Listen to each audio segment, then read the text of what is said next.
Hi everyone, welcome back. Today we're taking a look at some traditional roles of men and women in families, especially those that were popular in the 1950s, and how those roles have changed over time.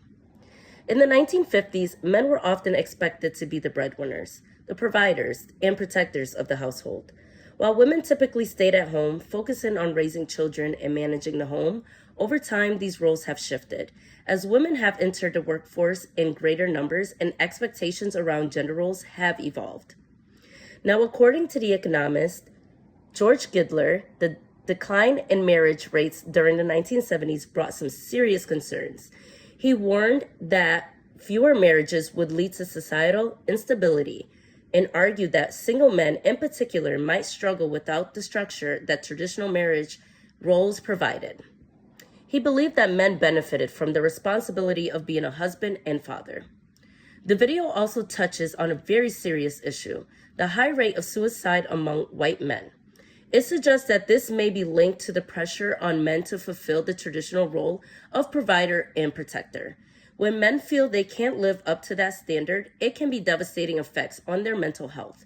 But this isn't necessarily the same across all racial or cultural groups.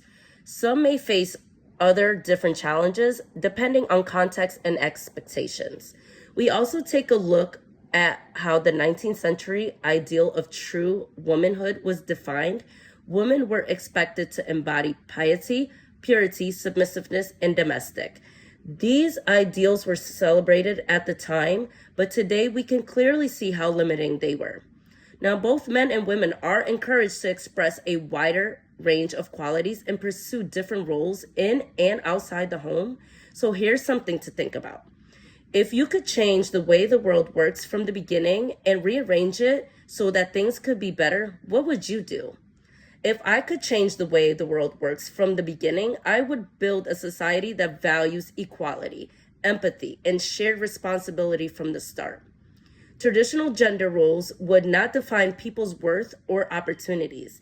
Everyone, regardless of gender, race, or background, would have equal access to education, leadership, and caregiving roles. Emotional expression would be encouraged for all, not seen as weakness.